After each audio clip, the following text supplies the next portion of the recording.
नाजरीन, जिंदगी में आपको कभी कोई ऐसा इंसान नहीं मिला होगा जिसको कभी स्किन प्रॉब्लम ना हुआ हो। उसी चीज़ को आज हम एड्रेस कर रहे हैं, लेकिन आपने 4 चीज़ें लाजमी करनी है। आपने लाइक, सब्सक्राइब, शेयर और इसके अलावा प्रेस द बेल आइकॉन। जब आप ये कर लेंगे तो आप कमेंट बॉक्स भी देख लीजिए, नीचे ड्रॉप डाउन है, आप उसके ऊपर अपने कमेंट्स लिखिए and you can also connect to me via Instagram and Facebook.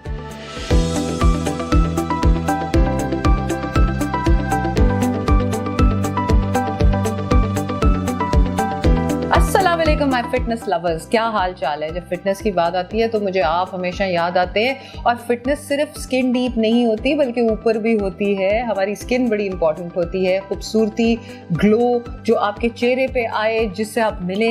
सबसे पहले जब आप किसी से मिलते हैं तो आप सबसे पहले उनकी शक्ल देखते हैं।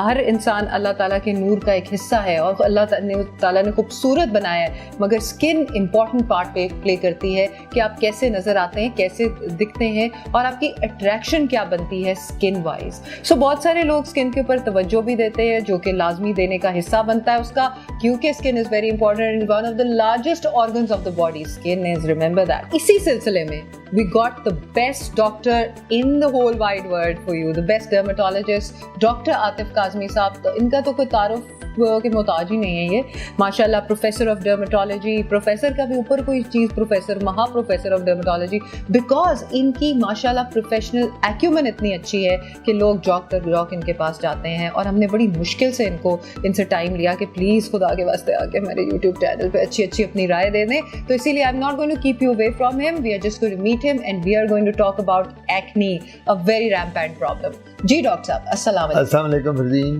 सबसे पहले तो बहुत शुक्रिया for the compliments. Thank you doctor, you deserve them।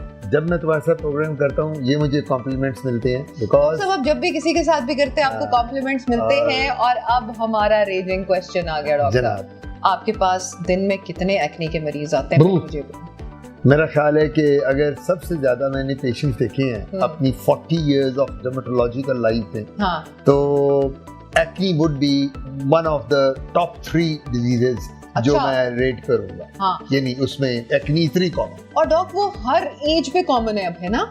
आपने ये देखा होगा कि टीनेजर्स में तो शुरू में होती है, मेनोपॉजल एज में भी आती है। एग्जैक्टली। अब तो मेरे पास खवातीन आती हैं जिनके मेंस्ट्रुअल प्रॉब्लम्स या पीरियड्स इरेगुलरिटीज होती हैं, या मेनोपॉज हो गया होता है और वो 50-55 साल की, तो उसको भी एक्ने, उसके खैर डिफरेंट कॉजेज हैं। सो एक्ने जो है ना, जिसको हम पिंपल्स कहते हैं, कील महासे कहते हैं, और अरबी में इसको हुब्ब शुबाब कहते हैं। अच्छा। ये जवानी के कील, जब बच्चा जवान हो रहा होता है, बच्ची जवान, तो वो ये कहते हैं, अक्सर औकात वो एक मिथ है कि अगर एक बच्ची जवान हो रही है और उसके कील बहुत, एक्नी बहुत निकल रही है, तो उसकी शादी कर दो। अच्छा। और शादी के बाद जब बच्चे हो जाएंगे तो एक्नी खत्म हो जाएगी। तो मेरे पास जब खवातीन आती हैं अपनी बच्चियां लेके, तो उनको ये होता है कि डॉक्टर साहब अब हमने इसकी शादी कर दें, क्या दाने खत्म हो जाएंगे? तो मैं उनको ये समझाता हूँ कि बात आपकी ठीक है, क्योंकि हार्मोनल होती है, प्रेगनेंसी के बाद, डिलीवरीज के बाद, शादी के बाद फर्क पड़ता है। लेकिन आप शादी ही क्यों, एक लड़की 14 साल की के पिंपल्स है तो उसकी शादी कर दो, पढ़ने तो लिखने दो, ये तो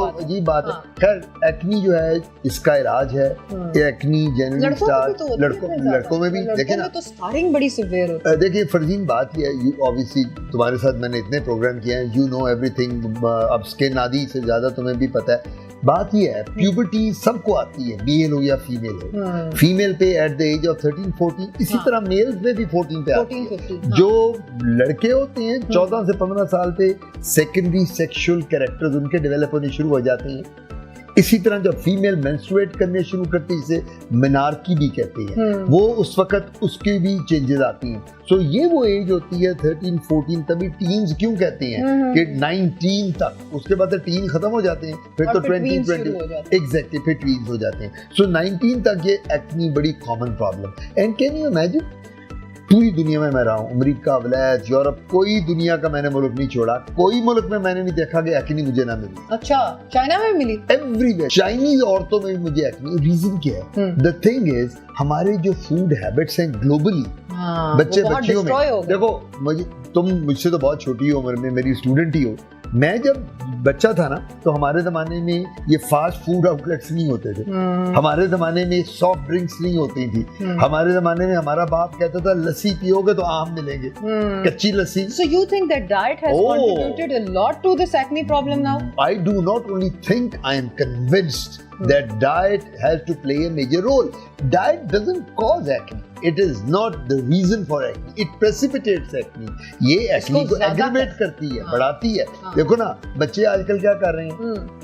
किसी के बच्चे, तुम्हारे बच्चे, मेरे बच्चे, किसी के बच्चे डेली खाने बाहर खाते हैं. पहले होता था हमारे जमाने में कि वीकेंड पे होता था जी, अगले दिन सैटरडे को ले जाओ, संडे को छुट्टी है. अब अगर आप वीकडे में भी जाओ, पीर मंगल बुध को, तो जगह नहीं मिलती किसी रेस्टोरेंट में. एक होते स्मॉल दाने, जी जी, एक होते फिर पस से भरे हुए, तो वो डिफरेंट टाइप ऑफ एक्ने. अंग्रेजी में कहते हैं prevention is better than cure. Definitely. तभी वी बिलीव इन दैट. जी जी, we all believe, being doctor. तो हम क्या करते हैं, हम ये अपने बच्चों को पहले ये कहते हैं कि खुदा के वास्ते फास्ट फूड जरूर खाओ, बर्गर्स खाओ, सैंडविचेस खाओ, सब कुछ लो, लेकिन हाथ हौला रखो जरा. ये ना करो कि डेली माँ बाप को चुराया हुआ है तो रेस्टोरेंट जा रहे हो, हफ्ते में एक आध दफा कर लो.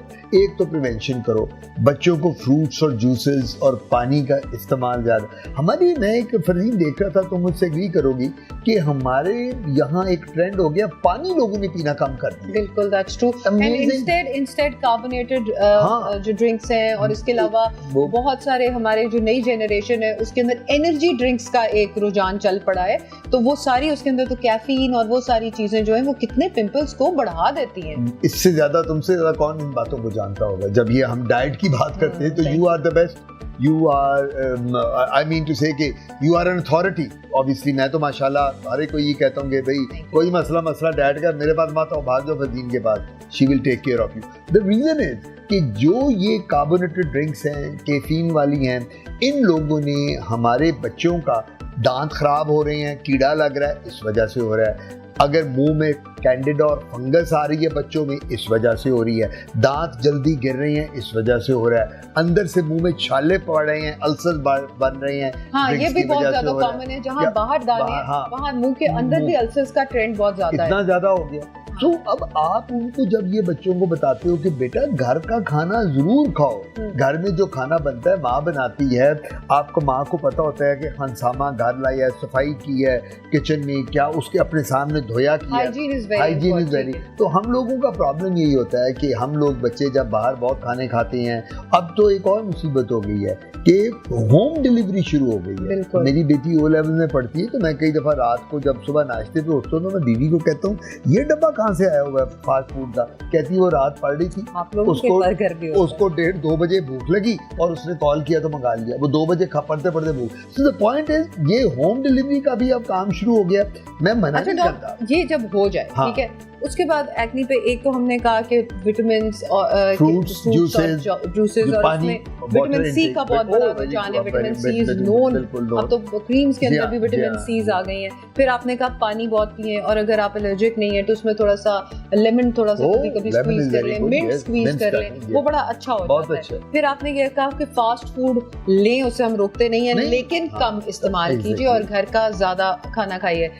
जो एक्ने वाला आपके पास पेशेंट आता है और कहता है डॉक्टर साहब अब मैं क्या करूं, मैं ये साबुन यूज कर रहा हूं, मैं बेसन यूज कर रहा हूं, मैं फलानी चीज यूज कर रहा हूं, तो आप उसको फिर क्या एडवाइस करते हैं? सबसे बड़ी बात है कि आपने पूछा था मुझसे कि वो जो पस बच जाती है बड़े बड़े दाने, वो होती है एक्ने वल्गैरिस. वो होती है third stage of acne. Acne के डिफरेंट स्टेजेस हैं. एक स्टार्ट होती है ब्लैक हेड्स और कॉमीडोन से, जिसको हम ब्लैक हेड. अक्सर का तुमने देखा होगा कि बच्चियां जाती हैं ब्यूटी सैलून में और ब्लैक हेड निकलवाती हैं. गलत वो प्रैक्टिस है, अनहाइजीनिक हो. तो उसके साथ स्कार्स पड़ जाते हैं. बिल्कुल. उसके बाद पिट्स बन जाते हैं, और जो पेशेंट होता है वो आ जाता है, निशान पड़ जाते हैं. तो मेरा मशवरा ये होगा, ये जो बच्चे बच्चियां हमें देखेंगे इस प्रोग्राम में यूट्यूब पे, कि आपने ब्यूटी सैलून्स में नहीं जाना फॉर योर एक्ने.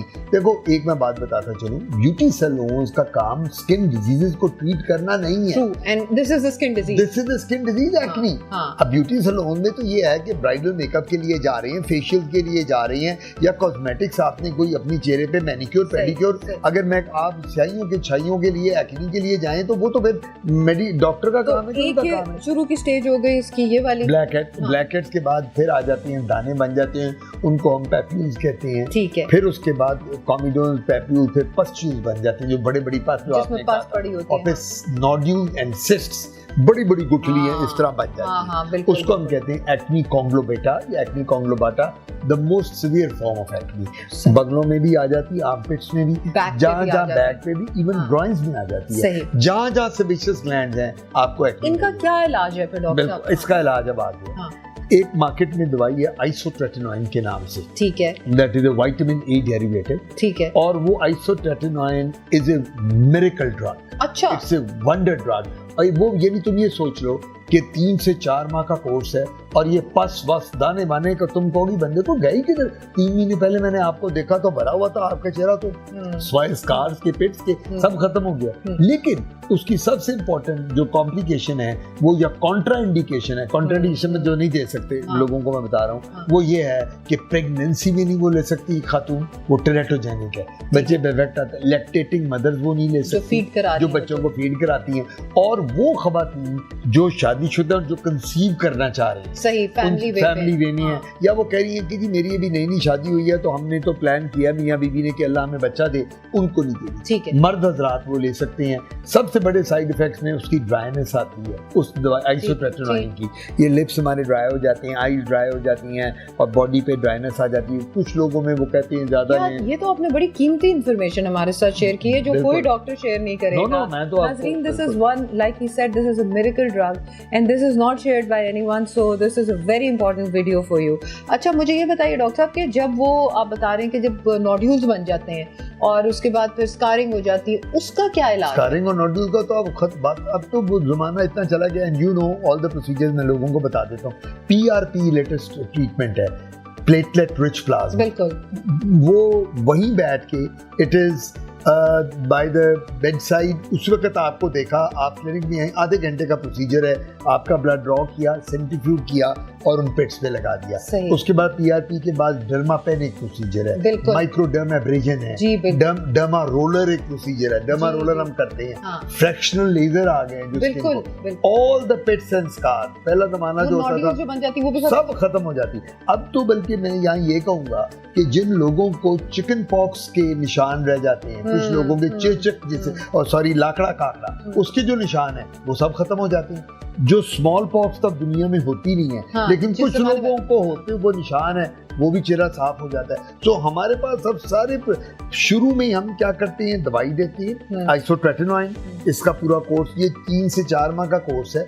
1 माह का तकरीबन 3 से 4 हज़ार रुपए का इसके कैप्सूल का खर्चा होता है। अच्छा, पूरे पाकिस्तान में अवेलेबल है, लेकिन डॉक्टर की प्रिस्क्रिप्शन के साथ मिलते हैं, वैसे नहीं वो देते, क्योंकि पता होना चाहिए ना कि एक औरत प्रेग्नेंट नहीं है, वो कंसीव नहीं करना चाहती, तो वो उसके बाद जब ये हो जाए फिर स्कार्स और पिट्स की बारी आती है। फिर मैंने जो आपको प्रोसीजर बताया हम वो करते हैं, और वो बच्ची जिसकी शादी की एज है और जो इस वजह से रुकावट आ रही थी शादी में कि उसके दाने थे बड़े बड़े और वो बड़ी गुड लुकिंग है, खूबसूरत है, लेकिन रिश्तों में प्रॉब्लम आती थी, वो ये That is no more a problem. Thank you so much, Doctor Saab. You have been so useful in giving us the information. Nasreen, he has given us the best information possible. इन्होंने आपको dosages, आपको हर चीज बता दी, कीमत भी बता दी, मगर ये खुद से नहीं करनी, जाके डॉक्टर से खुद मिलें, इनसे खुद मिलें, इनके क्लिनिक पे जाएं, उसका सारा डोज एडजस्ट करवाएं और इस तरह से अपनी ट्रीटमेंट जरूर करवाएं। Stay tuned, we'll give you more information इंशाल्लाह।